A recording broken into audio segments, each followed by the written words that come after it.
એવું બની શકે આજનું આ મંગલ સુંદર પ્રભાત આ પૃથ્વી પર આ મૃત્યુ લોક ઉપર કેટલાય જીવ શરીરોની જીવનની યાત્રાનો અંતિમ પડાવ હોય. એવું પણ બની શકે આજનું આ સુંદર મંગલ પ્રભાત આ મૃત્યુ લોક ઉપર પૃથ્વી ઉપર કેટલાય જીવ શરીરોની જીવનની યાત્રાનો નવો પ્રારંભ હોય. આપણે બંને પ્રકારના જીવ શરીરોની આગળની મંગલમય જીવન યાત્રા માટે આ દિવ્ય સ્થાન ઉપરથી પવિત્ર સ્થાન ઉપરથી મંગલ પ્રાર્થીએ છીએ.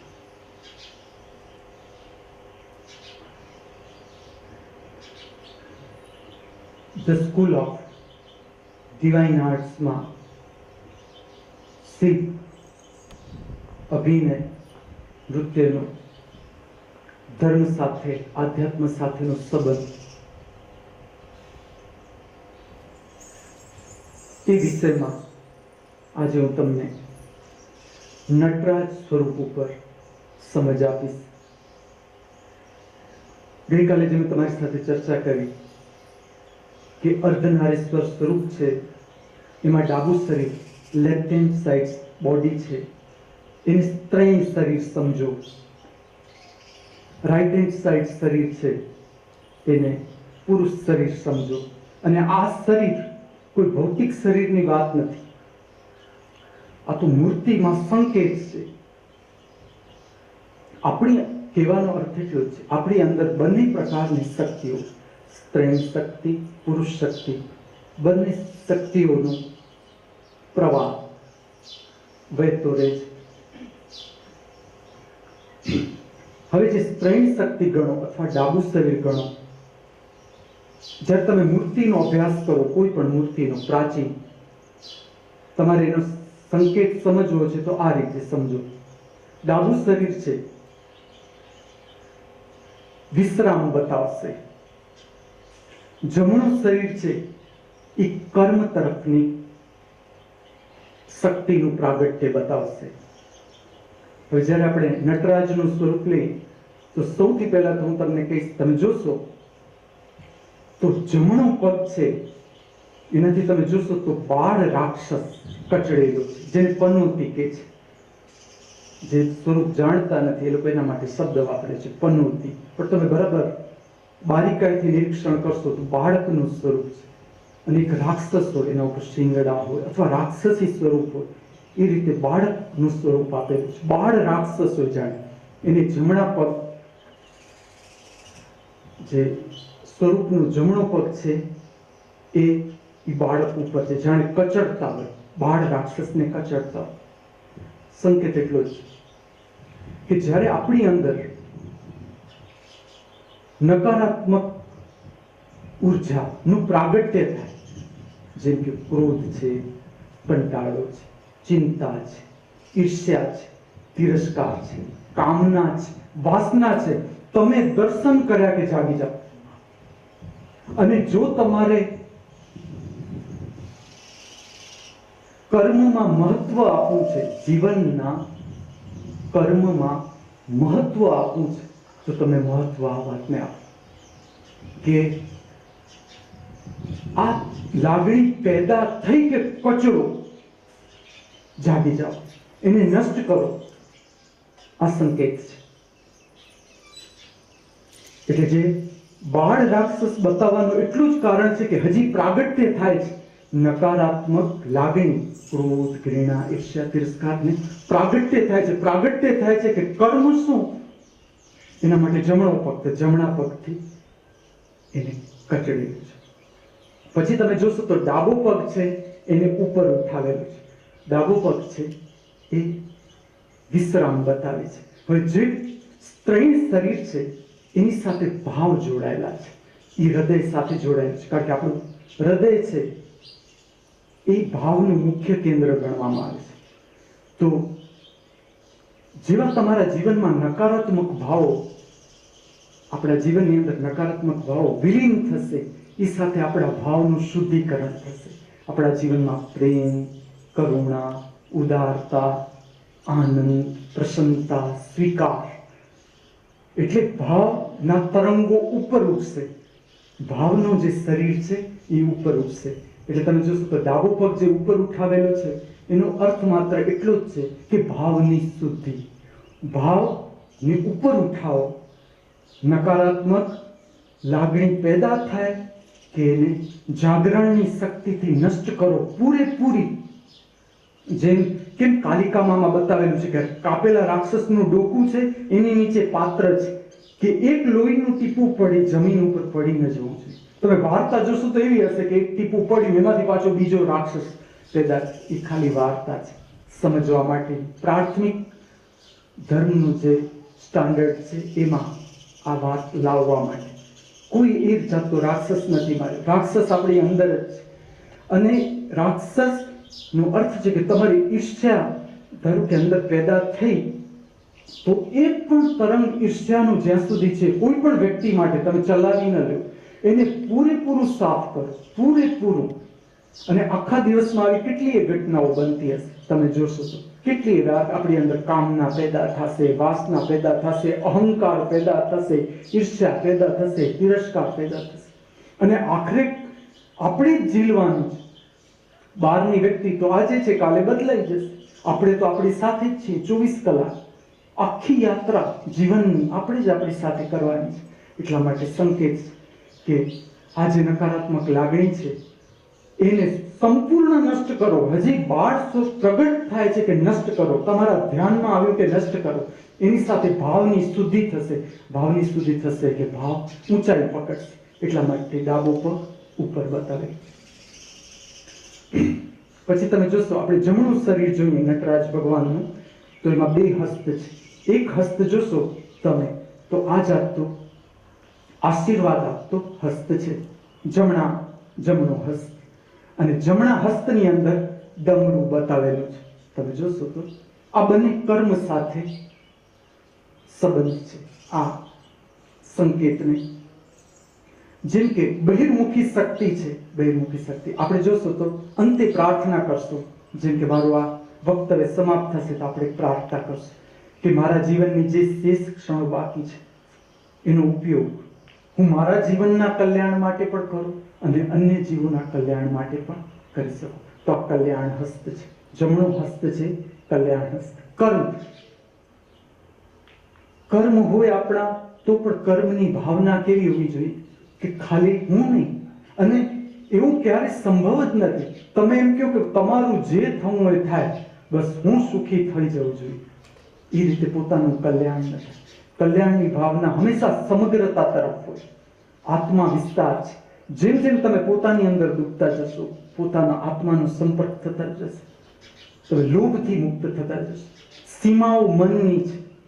જ્યાં સીમિત છે તમે અનુભવો કે સીમા મીન્સ મન. તમે મન નથી. જો તમે મન હો તો તમે રાજી હો. તમે રાજી નથી, કાંઈક તમને વિશેષ જોઈએ છે, એનો અર્થ એટલો છે કે હજી તમારો આત્મામાં આપણો પ્રવેશ બાકી છે, હજી આત્મા દર્શન બાકી છે, આત્મા વિસ્તાર. એટલા માટે કલ્યાણ હસ્ત નો અર્થ એટલો જ છે કે મારા જીવનના કર્મો એવા હોવાય કે જેનાથી હું મારું પોતાનું પણ કલ્યાણ થાય અને સર્વજીવોનું કલ્યાણ થાય. એટલે એના માટે જમણો હસ્ત કલ્યાણ હસ્ત તરીકે લીધું છે. પછી તમે જોશો તો જમણા બીજા હસ્તની અંદર ડમરું બતાવેલું છે. ડમરું બતાવવાનું કારણ એટલું જ છે, ડમરું છે એ નાદનું, તમે આપણે સંગીતમાં જે નાદ છે એનું સાવ પ્રારંભિક સ્વરૂપ કરી નાખો નાદનું. એટલે આ એક કલાત્મક રજૂઆત છે. તો એ થશે ડમરું. જો તમે બહુ જ પ્રારંભિક અવસ્થામાં નાદ પેદા કરો, રિધમ પેદા કરો, તાલ પેદા કરો. નૃત્ય માટે તાલ જરૂરી છે. અને નૃત્ય એટલે કોઈ ભરતનાટ્યમ, કથક, કુચીપુડી, મોહિની અટ્ટમ, આ કોઈ નૃત્યની વાત નથી. ન ભગવાન શંકર આમાંથી એકે નૃત્ય જાણતા, ન પાર્વતી જાણતા, ન મીરા જાણતી, ન ચૈતન્ય મહાપ્રભુ જાણતા. જે લોકોમાં નૃત્યનું પ્રાગટ્ય થયું એ લોકો કોઈ નૃત્યના સ્વરૂપને સમજતા કે જાણતા નહોતા. કદાચ તમે એમની પરીક્ષા લો તો જેટલા ભરતનાટ્યમના સ્ટુડન્ટો એમાં છેલ્લો નંબર શંકરનો આવે, હું તમને કહું, કે પાર્વતીનો આવે, કે મીરાનો આવે, કે ચૈતન્ય મહાપ્રભુ. કે રામકૃષ્ણ પરમહંસનો આ એ લોકોના નૃત્ય કોઈ બીજાને દેખાડવા માટેના નૃત્ય ન હતા. એ લોકોના નૃત્ય હતા પોતાના જે અંદરનું પ્રાગટ્ય છે, આનંદનું પ્રાગટ્ય છે. એ આનંદનું પ્રાગટ્ય એટલું થઈ ગયું કે પછી ન કોઈ એનો રસ્તો જ ન રહ્યો. નૃત્ય સિવાય અન્ય કોઈ રસ્તો જ ન રહ્યો. એટલે નાચ્યા. અને જે નાચશે એમાં રિધમ ઓટોમેટિક આવશે. એટલે નટરાજના સ્વરૂપમાં ડમરું આપવાનો અર્થ એટલો છે કે રિધમ, અને પ્રારંભિક રિધમ જે બતાવેલું છે, નાદ. અને મેં પોતે જ્યારે નૃત્યનું પ્રાગટ્ય મારામાં અનુભવ્યું ત્યારે કોઈ બહારના સંગીતની જરૂર નથી. જ્યારે હું નૃત્ય ઉપર વાત કરીશ હું તમને આ વાત કહીશ કે અંદર જ નાદ છે, આપણી અંદર જ નાદ. પણ જ્યારે તમારે મૂર્તિમાં પ્રાગટ્ય કરવું છે તો એક કલાત્મક રીતે ડમરું આપવામાં આવે, અને એ માત્ર અનાહત નાદ, નાદ આપણી અંદર જ. તમે જેમ અંદર ઉતરતા જશો એક અદ્ભુત રિધમ છે આપણી અંદર, પોતાની અંદર. જેમ તમે લોહી જે એક રીતે અંદર વહે છે, હૃદય છે એ પોતાની રીતે ધબકે છે. આપણી અંદરની જે આવી નાની મોટી પ્રક્રિયાઓ છે એનો એક ખાસ રિધમ છે. એમાંથી રિધમ પ્રગટ થયો. એટલે આ રિધમને બહાર દર્શાવવા માટે જમણા હાથમાં ડમરું આપવામાં આવે છે. અને ડમરું વગાડવું મીન્સ કર્મ. કર્મ છે એટલા માટે એને જમણા હસ્ત, ડાબા હસ્તમાં આપી શકાતું હતું પણ ડાબામાં નથી આપ્યું. કેમ જમણામાં આપ્યું? તો કર્મ બતાવેલું એટલા માટે. પછી તમે જોશો તો એક કલાત્મક રીતે વાળ ખુલ્લા બતાવેલા છે. જ્યાં પણ પછી કાલિકામાં હોય, પાર્વતી હોય, પ્રાચીન મૂર્તિઓ, તમે જ્યાં પ્રાચીન મૂર્તિઓ જો ને વાળ ખુલ્લા જો, એનો અર્થ છે મુક્તિ. અને મુક્તિ બહારથી નહીં, મુક્તિ પોતાની અંદરથી, પોતાની વાસનામાંથી, પોતાના પ્રાણની સંપૂર્ણ શુદ્ધિ. બરાબર? એ દર્શાવવા માટે વાળને ખુલ્લા બતાવેલા છે. અને એ સમયમાં સ્ત્રીઓ વાળ ખુલ્લા ન રાખતી આ રીતે. તો એ જે મુક્તિ છે કે હવે જે બંધન છે, જે સંસારિક બંધનો છે, એમાંથી જ્યારે મુક્ત થઈ જાય છે જીવ, ત્યારે એને કોઈ શરમ, સંકોચ, આ બધા મનના લક્ષણો છે. આત્મામાં કોઈ શરમ નથી, કોઈ સંકોચ નથી, અન્ય કોઈ ભાવ જ નથી, અન્ય શબ્દ જ નથી. અન્ય ક્યાં સુધી? જ્યાં સુધી આપણું મન છે ત્યાં સુધી મારા ને તમારા વચ્ચે તફાવત છે કે હું આ તમે. જ્યારે મેં મારા આત્માને જાણ્યું પછી હું અને તમે અલગ નથી, હું અને તમે એક જ છીએ, આપણે બધા એક જ છીએ. જ્યારે મેં મારો અવકાશ જાણ્યો તો મને ખ્યાલ આવી ગયો કે આમાં પણ અવકાશ છે. ભલે એ જાણતા નથી પણ એમાં એ જ અવકાશ છે જે મારામાં છે. એમાં એ જ આંખ જોવે છે જે મારામાં જોવે છે. એમાં એ જ કાન સાંભળે છે જે મારામાં સાંભળે છે. એટલે જ્યાં તમે ખુલ્લા વાળ જો, આ બધા સંકેતો એટલા માટે છે કે મૂર્તિનો તમારે અભ્યાસ કરવો હોય. કોઈ પણ મૂર્તિ છે, મૂર્તિનો અર્થ છે સ્થિરતા. જે મેં કામ કર્યું છે મૂર્તિમાં, આધ્યાત્મ સાથેનો જે મૂર્તિનો સંબંધ છે, હું ક્યાંય પણ જાઉં મૂર્તિ સાથે મને બહુ જ લગાવ. અને એવું નહીં કે હું પ્રયત્ન કરીને ઊભો રહી જાતો મૂર્તિ સામે, પણ મને મૂર્તિ ગમે જ એવી કે હું ને મૂર્તિ એક જ થઈ જતા. મૂર્તિનું સ્વરૂપ જ મને એટલું બધું આકર્ષિત કરે, કોઈ પણ નાની મોટી મૂર્તિ, કે એની સામે હું સ્થિર જ થઈ જતો. અને સાચા અર્થમાં મૂર્તિઓ જે ધર્મમાં મૂકવામાં આવી એનું એટલું જ કારણ છે, જેમ કે બેસણું છે મૃત્યુમાં, મૃત્યુ પછી બેસણું છે. બેસણાનો શું સંકેત? બેસણાનો સંકેત એ છે કે બેસણામાં તમે જાશો તો જે ભાઈ મરી ગયા છે એનો ફોટો રાખ્યો છે.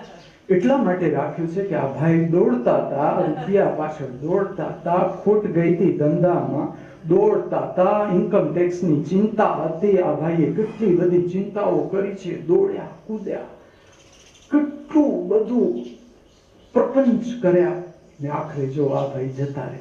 આ બેસણાનું સંકેત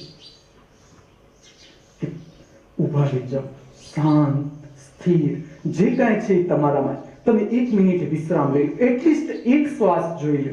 મૂર્તિના દર્શન કરો ત્યારે એક શ્વાસ શાંતિથી જોઈ લો. અને જો રહસ્ય, તમે એક જ શ્વાસ એકવાર હોશપૂર્વક અંદર આવતો બહાર જતો જોયો કે તમે આખા દિવસમાં જોજો કેટલી વાર આ ઘટના બને છે. આત્મા પોતે ખેંચી લેશે તમે. આત્માનો સ્વભાવ જાગૃતિ. જાગૃતિ પોતે પ્રગટ થશે. સ્વયંભૂ જાગૃતિ છે અંદરથી, એ પોતે પ્રગટ થશે. તમે તમારો પ્રયત્ન નહીં હોય ને અંદરથી કોક તમને જગાડશે. પરમાત્માની આંખની શક્તિ તમારો સંપર્ક કરશે. હવે આપણે ડાબું શરીર લઈ નટરાજ ભગવાન, તમે ડાબા શરીરમાં ડાબા બે હસ્ત બતાવેલા છે. એમાં એક હસ્ત છે એને નૃત્યની ભાષામાં ડોલા હસ્ત કહેવાય છે. ડોલા હસ્ત એટલે રિલેક્સેશન. તમે હસ્ત જોશો, જમણો હાથ આમ રાખેલો છે અને ડાબો હાથ છે એને આ રીતે દર્શાવેલો છે, જેને ડોલા હસ્ત કહેવાય. ડોલા હસ્તનો અર્થ છે વિશ્રામ. એટલે આખી જે નટરાજની મૂર્તિ છે જો કેવી રીતે બતાવે છે, કર્મ, જમણો હાથ કર્મ. કર્મ કયા? કે પોતાનું પણ કલ્યાણ કરી શકે, સર્વ જીવોનું કલ્યાણ કરી શકે, એ ભાવના સાથેના કર્મ. એટલા માટે જમણો હસ્ત કલ્યાણ હસ્ત. એની સાથે સાથે ડાબો હસ્ત વિશ્રામનો. અને જ્યારે તમે પ્રબુદ્ધ વ્યક્તિના કર્મ જોજો, તમે કોઈ પણ પ્રબુદ્ધ વ્યક્તિ જેમ જેમ આત્માની ઊંચાઈ પકડતી વ્યક્તિઓ હોય એના સંપર્કમાં તમે આવો, તમે જોજો એ કેટલા એના દ્વારા કર્મ થશે. તમે બુદ્ધ જો, મહાવીર જો, શિવ જો, મોહમ્મદ પૈગંબર જો, મીરા જો, આ બધાના તમે કર્મો જો. એ લોકો રિલેક્સ ના રિલેક્સ, વિશ્રામ ત્યાંનો ત્યાં જ, પોતે આત્મામાં સ્થિર ના સ્થિર. કોઈ કાલે જ મેં વાત કરી, ગાંધીજી આમ દોડતા હોય, ત્યાં દોડતા હોય, કેમ સ્વતંત્રતા પ્રાપ્ત કરવી, કેમ અંગ્રેજોને બહાર કાઢવા, ને રમણ મહર્ષિ મસાલો ઢોસો ખાઈને વૃક્ષ નીચે પોતાનું મોટું પેટ લઈને બેઠા હોય વિશ્રામ પૂર્વક અવસ્થામાં, છતાં એમનું કર્મ થતું. એટલે આ જે કર્મ છે, કર્મનું સંતુલન બતાવેલું છે કે વિશ્રામ એટલે કર્મયોગ. તમે અહીંયા જે સંકેત છે એ શું છે કે ડાબો હસ્ત છે ડોલા હસ્ત, જમણો હસ્ત છે કલ્યાણ હસ્ત. કર્મયોગ બતાવ્યો જે કૃષ્ણએ કર્યો. કર્મયોગનો અર્થ છે કર્મ કરતા કરતા આત્માનો સંપર્ક કરવો, અથવા આત્માનો સંપર્ક કરીને જાગૃતિ સાથે, જાગરણ સાથે કર્મમાં ઉતરવું. આ સંકેતને નટરાજની મૂર્તિમાં ડાબા અને જમણા હસ્તનો આ જાતના સંયોગથી બતાવેલું. પછી તમે જોશો તો ડાબા હસ્તની અંદર એક કુંડમાં અગ્નિ બતાવેલી છે. જોજો તમે આ વાત. હવે તમે ડાબુ શરીર જો, ડાબુ શરીર જો તો એ એક જાતનું વિશ્રામ. વિશ્રામ ક્યારે તમે કરી શકો કે અંદર ઠંડક હોય ત્યારે. એટલે તમે ડાબુ શરીર જો ને તો તમે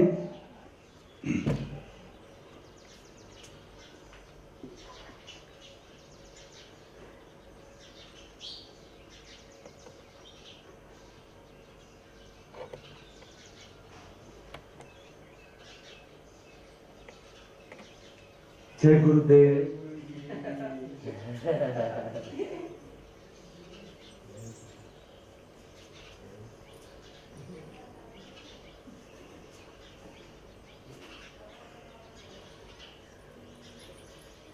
જે ડાબા શરીર સાથે જોડાયેલી શક્તિ છે, જે સ્ત્રીની શક્તિ આપણે કહીએ, તો આપણા શરીરની અંદર તાપમાનના પણ તફાવત છે. એટલે જો તમે ડાબુ શરીર લો, ડાબા શરીરની વિદ્યુત ને આપણે ધ્યાનમાં લઈએ તો એ ઠંડક તરફ જતી વિદ્યુત છે, ઠંડી તરફ જતી વિદ્યુત છે. જમણું શરીર કર્મ સાથે જોડાયેલું છે, પુરુષ સાથે જોડાયેલું છે, પુરુષ શક્તિ કર્મ સાથે જોડાયેલી.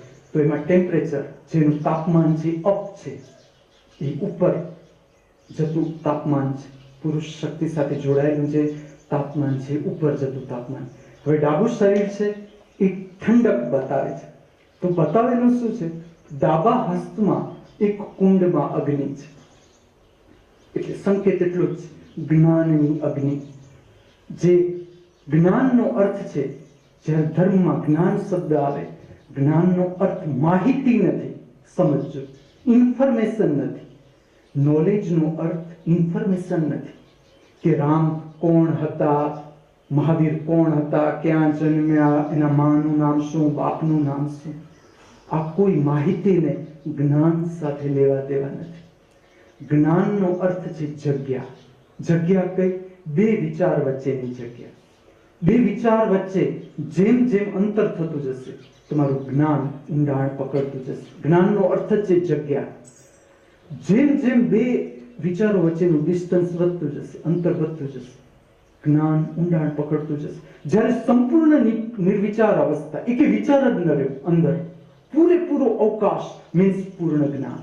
પૂર્ણ જ્ઞાનનો અર્થ છે એક પણ વિચારનો અંકુર ન રહ્યો અંદર, પૂર્ણ જ્ઞાન પ્રગટી ગયું. એટલે પૂર્ણ જ્ઞાનનું પ્રાગટ્ય છે એ ડાબા હસ્તમાં બતાવેલું છે, એની અગ્નિ બતાવેલી છે.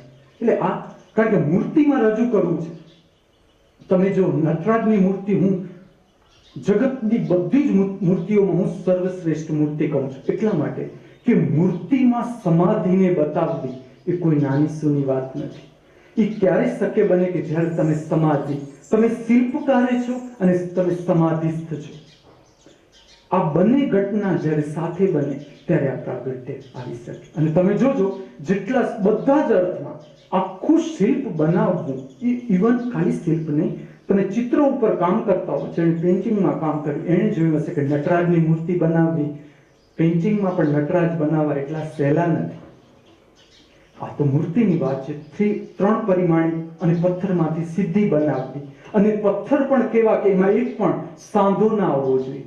તમે આખું એક જ કાંકણાથી આખી મૂર્તિ ઘડવી, પથ્થરમાંથી એકી સાથે. આ જે મૂર્તિ ઘડાયેલી છે નટરાજની, આખી પથ્થરની શિલામાંથી એકી સાથે રચાયેલી મૂર્તિ. અને કેટલીક મૂર્તિઓ તમે દક્ષિણમાં જો તો સ્લાન્ટ છે, આમ જેમ કે 10 થી 12 ફૂટની મૂર્તિ હોય, આખી ગુફાની અંદર આડી મૂર્તિ કોતરેલી છે નટરાજ. તો નટરાજની મૂર્તિ બધા જ અર્થમાં તમે જો, તમે જે કોઈ શિલ્પ કલાના કામ કરેલું એ લોકોને તો ખ્યાલ જ આવે કે આખું બેલેન્સ, આખું જે નટરાજનું બેલેન્સ કરવું, નટરાજને આખું શરીર છે એને સંતુલિત કરવું મૂર્તિમાં, એ પણ બહુ જ અઘરું છે. કારણ કે એક પગ ઉપડી જાય છે, એક પગ નીચે રહે છે, અને પાછો જે નીચેનો પગ છે, જે નીચે રહે છે, જે બાળ રાક્ષસ ઉપર રહેલો પગ છે, જમણો પગ, એમાં કર્વ છે. એમ નહીં કે આમ સીધા સ્ટ્રેટ ઉભા હોય આમ ડાબો પગ આમ ઉપાડે, એમ નથી. અને તમે આખું નટરાજનું સ્વરૂપ જોશો તો તમે બરાબર જોજો કે એમાં સ્ત્રી પુરુષ કાંઈ અલગ નથી કરેલા કે ચલો અર્ધનારીશ્વર સ્વરૂપ આપેલું, કાંઈ નહીં. છતાં તમે એમાં જોશો તો બેઉ તમને દર્શન કરી શકશો. તમે બરાબર જોજો નટરાજની મૂર્તિ, તમને સ્ત્રીણ ચહેરો લાગશે. નટરાજનો જે ચહેરો છે એમાં સ્ત્રીત્વ પણ, સ્ત્રીના પણ દર્શન થશે, સ્ત્રીની પવિત્રતાના પણ દર્શન થશે, અને પુરુષત્વ પણ તમને જોવા મળશે. એટલે તમે મને પૂછો ને તો પરમાત્મા છે તો બંને છે, સ્ત્રી ને પુરુષ બેઉ એના હાથ છે તો બંને, અને જો નથી તો બેઉથી ઉપર છે, એ સ્ત્રી એ નથી ને પુરુષ એ નથી, અને છે તો એ બંને છે, અર્ધનારીશ્વર સ્વરૂપ. તો નટરાજનું તમે મારી રીતે જોઈએ તો નટરાજની મૂર્તિ છે એ સર્વશ્રેષ્ઠ મૂર્તિ કહી શકાય. અને નટરાજની મૂર્તિનો જે મૂળ સંકેત છે એ છે સમાધિ અવસ્થા, નર્તનથી પ્રાપ્ત કરેલી છે. નર્તન બતાવવાનું કારણ છે કે તમે એક વાત જોજો, તમે કોઈ પણ નકારાત્મક ભાવથી ઘેરાઈ જાઓ, તમને એમ લાગે જીવન બર્ડન થઈ ગયું, જીવનમાં કંટાળો પેદા થઈ ગયો, બોझिल જીવન થઈ ગયું, ચિંતાઓ પેદા થઈ ગઈ, તમે નર્તનમાં ઉતરી જજો, તમે નૃત્યમાં ઉતરી જજો, અને તમે જોજો કે નૃત્યના તમારી ક્ષમતા પ્રમાણે, જેટલી ક્ષમતા છે એ પ્રમાણે નૃત્ય કરી લો. 5 મિનિટ, 10 મિનિટ, 15 મિનિટ, 20 મિનિટ, અડધો કલાક, કલાક તમે નૃત્ય કરી લો. નૃત્ય પહેલાના ભાવ જોજો, તમારા નૃત્ય પહેલાના વિચારો જોજો, નૃત્ય પહેલાના ભાવ જોજો, નૃત્ય પહેલાની શરીરની સંવેદના જોજો. જ્યારે નૃત્ય સમાપ્ત થઈ જાય પછી તમે શરીરની સંવેદના જોજો, વિચાર જોજો, ભાવ જોજો, કે સંપૂર્ણ શક્તિ છે, વિચારો છે એ શું છે? વધારાની શક્તિ. વધારાનું ભોજન લીધું, વાતો કરી, ઇન્દ્રિયગત ભોગો ભોગવ્યા, એ જે વધારાની શક્તિ હતી એ આપણી અંદર વિચાર બની ગયા. તો આ જે વિચાર છે, તમે નાચશો, કૂદશો, આ વિચારો બધી શક્તિ બહાર ફેંકાઈ જશે, શ્વાસોશ્વાસ શાંત થઈ જશે. એટલે તમે જોશો તો નર્તન પછી તમે એક અદ્ભુત આનંદ, અદ્ભુત ઉલ્લાસ, એ તમારા આત્માનો આનંદ છે, એ ઉધાર નથી, એ તમારો પોતાનો ઉલ્લાસ છે. અને આ મૂર્તિમાં પ્રગટ કરેલી છે, આ વાત મૂર્તિની અંદર પ્રગટ કરેલી છે. પછી જ્યાં જ્યાં મેં તમને વાત કરી આગળ પણ, જ્યાં જ્યાં તમે સર્પ જો શંકરના સ્વરૂપમાં, આમાં ઘણી જગ્યાએ તમે જે નટરાજની મૂર્તિ છે એમાં તમે જોશો તો એક નાગ આમ લટકે છે, અથવા તમે બધા જ જોશો તો બાજુ છે તો બાજુની ઉપર તમે એક સાપ વીંટાળેલો હશે, કાંડું હશે. આખા જે ઘરેણાઓ છે એ બધા સર્પના છે. કોઈ સર્પ પહેરીને શિવ નતા ફરતા, હું તમને કહી દઉં. કોઈ સર્પ પહેરીને કોઈ ન ફરે, બરાબર? એને કોઈ સાપ પહેરીને ફરવાની કોઈ જરૂર નથી. એ એટલું જ બતાવે છે કે કણે કણ, શરીરના કણે કણને જેમ સાપ કેમ જાગૃત છે, એમાં કેવી ત્વરા છે જાગૃતિની, એવું આખું શરીર એટલું ત્વરામાં હોવું જોઈએ. એક એક કણ એટલી ત્વરામાં હોવા જોઈએ. પ્રમાદમાં ન હોવું જોઈએ. જીવનની જે શક્તિ છે એ પ્રમાદમાં ન હોવી જોઈએ. જીવનની શક્તિ છે, પ્રમાદનો અર્થ મન સાથે જોડાય છે, પ્રમાદ જોડાય છે મન સાથે. મન, ઈચ્છા, દુઃખ, પીડા, સંતાપ. ને કોણ ઈચ્છે કે દુઃખ, પીડા, સંતાપ મારા જીવનમાં વધે? કોઈ નહીં ઈચ્છે. ખ્યાલ નથી મનુષ્યને કે આ દુઃખ, પીડા અને સંતાપમાંથી મુક્ત કેમ થાવ? તો જ્યાં સર્પ છે એનો એટલો જ અર્થ છે કે શરીરના કણે કણને આપણે જાગૃતિમાં ફેરવી દેવાની છે. આપણે સમાધિને પ્રાપ્ત કરવાની છે જીવનમાં. મૃત્યુ નહીં, મૃત્યુ તો શરીર છે, શરીરનું મૃત્યુ થઈ જશે. માણસ કેવું જીવે છે? છેક સુધી માણસનું તમે જીવન જોજો કે કાલે કંઈક મળી જશે, કાલે સુખ મળશે. આજે નથી મારા જીવનમાં સુખ, આજે દુઃખ છે. તમે જોજો ક્યાંથી આવશે સુખ? ભવિષ્ય આવશે ક્યાંથી? ભવિષ્યનો જન્મ થાય અને પહેલા તો તમે જોજો કે ભવિષ્ય છે. કારણ કે જ્યારે તમે પ્રવેશ કરશો આવતીકાલમાં, આવતીકાલ આજમાં બદલાઈ જશે. તમે જો ક્યાં ભવિષ્ય છે? તમે જ્યાં ઊભા રહેશો ત્યાં વર્તમાન આવી જશે. જે જીવન જીવવાની ક્ષમતા છે તો વર્તમાનમાં છે. અને આપણે શું ભૂલ કરી જાય છે જીવનમાં? આપણે વર્તમાન ચૂકી જઈએ છીએ. આપણે આજમાં કોઈ આપણને રસ જ નથી. આજ છે એનો આપણે કેમ ઉપયોગ કરવો એમાં કોઈ આપણને રસ જ નથી કે આવતીકાલે આપણે આટલો ધન સંચય કરી લઈએ, આટલું કરી લઈએ તો આવતીકાલે આપણને કંઈક મળશે, આવતીકાલે શાંતિ મળશે, આવતીકાલે સુખ મળશે, આવતીકાલે પ્રસન્નતા મળશે. નહીં મળે. તમારે આજ જ જોવી પડશે. જ્યારે જ્યારે તમને એમ થાય કે મારે કંઈક મેળવવું છે, તમે આજ ઉપર જ કામ કરજો. મેળવવાની છે આજ. તમારે જો મેળવવી જ હોય તો તમે વર્તમાન પ્રાપ્ત કરી લો. માણસ ભૂલ કરે છે, વર્તમાન ચૂકતો જાય. તમે મનુષ્યનું જીવન બરાબર જુઓ. તમે જેમ મનુષ્ય જીવતો જાય છે, ગરીબ થતો જાય છે, દરિદ્ર થતો જાય છે. તમે જોશો તો મનુષ્યના જીવનમાંથી શ્રદ્ધા ઉઠતી જાય છે, વિશ્વાસ નથી. જેમ જેમ આપણે જીવતા જાય છે, શ્રદ્ધા અને વિશ્વાસ કમી થતા જાય છે. આપણા શ્રદ્ધા અને વિશ્વાસ શું છે? સંપત્તિ, બેંક બેલેન્સ હોય તો આપણા જીવનમાં શ્રદ્ધા અને વિશ્વાસ. આ શ્રદ્ધા અને વિશ્વાસ છે કે આપણી પાસે રૂપિયા હોય, પૈસા હોય ત્યારે પ્રસન્નતા મળે. આ પ્રસન્નતાને તમે પ્રસન્નતા કહેશો કે જે રૂપિયા ઉપર આધારિત છે? એ પ્રસન્નતા છે જ નહીં, એ શ્રદ્ધા છે જ નહીં. એ શ્રદ્ધા કામે નહીં આવે. તમે જો જે ધનવાન છે, તમે ધનવાન માણસોના ચહેરા જો, તમે એમની ચાલચાલ જો, કઈ પ્રસન્નતા લાગે છે? ચલો આટલું ધન ભેગું કર્યું, કયા ધનવાન માણસના ચહેરા ઉપર પ્રસન્નતા છે, વિશ્વાસનું તેજ છે, શ્રદ્ધાનું તેજ છે. તમે જ્યાં સુધી તમારો પોતાનો સ્વભાવ પ્રગટ ન થાય, તમે પોતે પોતાને ન જાણી શકો ત્યાં સુધી સંભવ નથી. પોતાની અંદરનો પરમાત્મા પ્રગટે નહીં ત્યાં સુધી શ્રદ્ધા અને વિશ્વાસનું પ્રાગટ્ય સંભવ નથી. અને જ્યારે શ્રદ્ધા અને વિશ્વાસ જ નથી પ્રગટ્યા, તમે જીવનનો શું અર્થ ગણશો? તમે કેવું જીવન જીવ્યા? સાચું જીવન આપણે જીવ્યા કે નહીં એની નિશાની છે કે જેમ જીવન જીવતા જશું એમ જીવનમાં શ્રદ્ધા, વિશ્વાસ, પ્રેમ, કરુણા, ઉદારતા, નિર્ભયતા એના તરંગો વધતા જશે. અને તમે મનુષ્યનું જીવન જીવો કે મનુષ્ય જેમ જીવન જેમ વૃદ્ધત્વ તરફ જતો જાય છે એમ તમે જુઓ વધુ ભયભીત, વધુ સંકોચિત, વધુ ક્રોધિત, વધુ ચિંતામાં, વધુ કંટાળેલો, બોજી મોઢું તમે જોશો તો લાંબુ મોઢું થતું જાય. એનું કારણ એટલું જ છે કે આપણે ચૂકી ગયા વર્તમાન. તમે વર્તમાન આજનો દિવસ છે, આજના દિવસમાં હું જોઉં છું કોઈને કાંઈ રસ જ નથી કે આજે મળી ગઈ છે એમાં તો શું આવે? મળી ગઈ છે એમાં કોઈ રસ જ નહીં. કાલે કાંઈક મળી જાય. આજે આપણે કાંઈક એવું કરીએ, પૂજા કરીએ, પ્રાર્થના કરીએ, માતાજીને શ્રીફળ ધરાવીએ, ઉપવાસ કરીએ, એવી પ્રક્રિયાઓ કરી કે કાલે આપણા હાથમાં આવી જાય, કાલ તમારા હાથમાં કાંઈ જ નહીં આવે. જેણે મુક્તિ તરફ જવું છે એને પ્રતિપલ જોવું પડશે. પ્રતિપલ પોતાનો અભ્યાસ કે મારું વર્તમાન કેવું છે.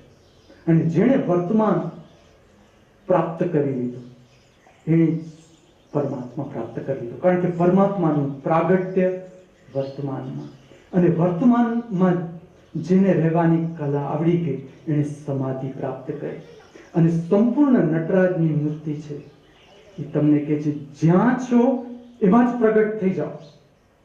એમાં જ એ જ ક્ષણમાં, એ જ ક્ષણને તમે જેવી ક્ષણ છે, જે કાંઈ પણ તમારી પાસે છે એટલું કમી ક્યારે પણ નથી. કોઈ પણ જીવ પાસે એટલી કમી ક્યારે પણ નથી કે પોતાના સ્વભાવને ન જાણી શકે, પોતાની અંદર ન ઉતરી શકે. એવી પરિસ્થિતિ ક્યારે આ જગતમાં શક્ય જ નથી. કોઈ પણ ક્ષણે તમે તમારી અંદરનું જે સામ્રાજ્ય છે તમારું પોતાનું, એમાં તમારો પ્રવેશ કરવો સંભવ જ છે. વર્તમાનમાં જીવવું સંભવ જ. ખાલી આ કલાથી આપણે પરિચિત નથી. અને જો ધર્મ શીખવે છે તો એ કલા શીખવે છે કે કઈ રીતે આપણે પ્રતિ ક્ષણ જીવનનો આનંદ લેતા જવાનો છે. પછી તમે જોશો તો નટરાજની આજુબાજુ એક જે પ્રાચીન મૂર્તિ છે, મૂળભૂત મૂર્તિ, એમાં એક સર્કલ બતાવેલું છે, રાઉન્ડ સર્કલ. તમે સર્કલનો બરાબર અભ્યાસ કરશો તો એના ઉપર જાણે નાની નાની જ્યોતિ બતાવેલી હોય, અગ્નિની જ્યોતિ બતાવેલી હોય એવું દર્શાવેલું. આ એના જેવું છે. જેમ કે દીવો છે, ભૌતિક વાત કરી આપણે, દીવો છે, તમે દીવાની જ્યોત પ્રગટાવો, તમે દીવાને બરાબર જોશો તો જ્યોતની આજુબાજુ એક વર્તુળાકાર વલય થશે. વર્તુળાકાર વલય થશે. આ તો ભૌતિક દીવાની વાત. એમ દરેક જીવ, દરેક મનુષ્ય, દરેક પ્રાણી એની પોતાની એક આત્માનું તેજ છે. દરેકની એક આભા છે પોતાની. એટલે એ જ્યારે સંપૂર્ણ ખીલી જાય છે, જેને તમે એમ કહો કે શિવત્વને પ્રાપ્ત થયું, સંપૂર્ણ સમ્યક અવસ્થા, અથવા સમ્યક અવસ્થાનો અર્થ છે પ્રતિપલ જાગૃતિ. પ્રતિપલ, મુમેન્ટ ટુ મુમેન્ટ, ક્ષણથી ક્ષણ જે વર્તમાનમાં જીવે છે, વિચારોમાં નહીં, જે જાગૃતિમાં જીવે છે, તો એની જે આભા છે એ પૂર્ણ પ્રગટી જશે. એટલે જે નટરાજની આજુબાજુનું જે સર્કલ બતાવે છે એટલું જ બતાવે છે કે પૂર્ણ પ્રાગટ્ય. અને ક્યારે શક્ય છે? જ્યારે સમાધિને આપણે પ્રાપ્ત થઈ જાય. સમાધિનો અઘરો અર્થ નથી કરવાનો. સમાધિનો અર્થ છે વર્તમાનમાં આવવાની કલા, વર્તમાનમાં જીવવાની કલા. શાક સુધારીએ છીએ, શાકમાં લેટ્રિન બાથરૂમ સાફ કરીએ છીએ, કેટલી હદે એમાં રહી શકાય, ખોવાઈ જાય વિચારોમાં. આ કલા ઉપર આપણે કામ કરવાનું. એને આપણે ગણીએ તો દિવ્ય કલા, કે જેમાં આપણે આપણા આત્માનો સંપર્ક કરી શકીએ. એ જાતનું કર્મ, એ જાતનું કલા.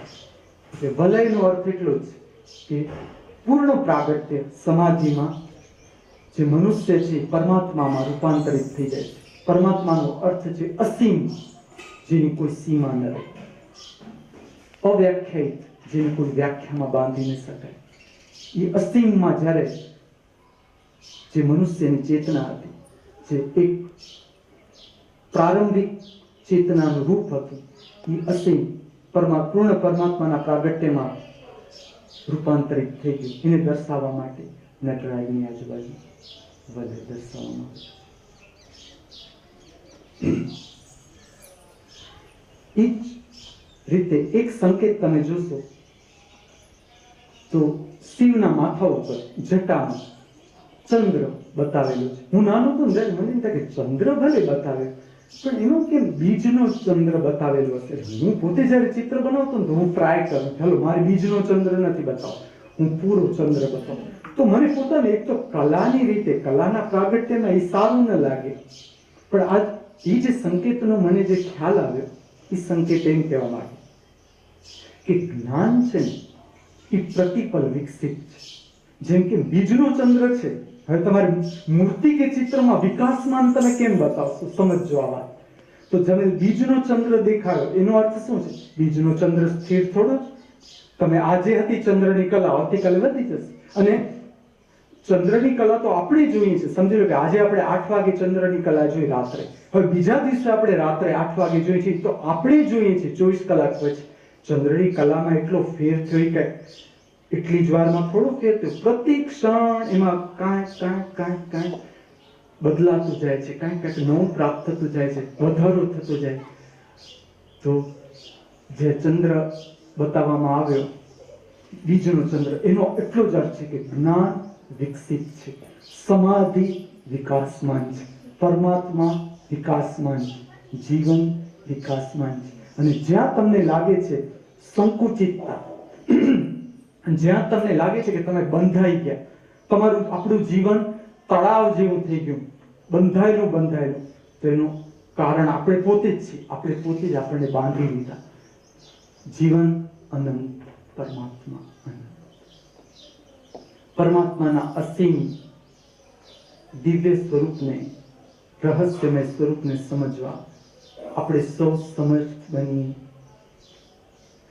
આપણા જીવનની જે શેષ ક્ષણો આ પૃથ્વી ઉપર, મૃત્યુલોક ઉપર બાકી છે, એનો ઉપયોગ આપણે આપણા જીવનના કલ્યાણ માટે અને સર્વજીવોના કલ્યાણ માટે કરી શકીએ. એ ભાવના સાથે, પ્રાર્થના સાથે, મારામાંથી જે બોલ્યા, તમારામાંથી જેણે સાંભળ્યું, બંનેને મારા હાર્દિક વંદન કરું. અસ્તુ.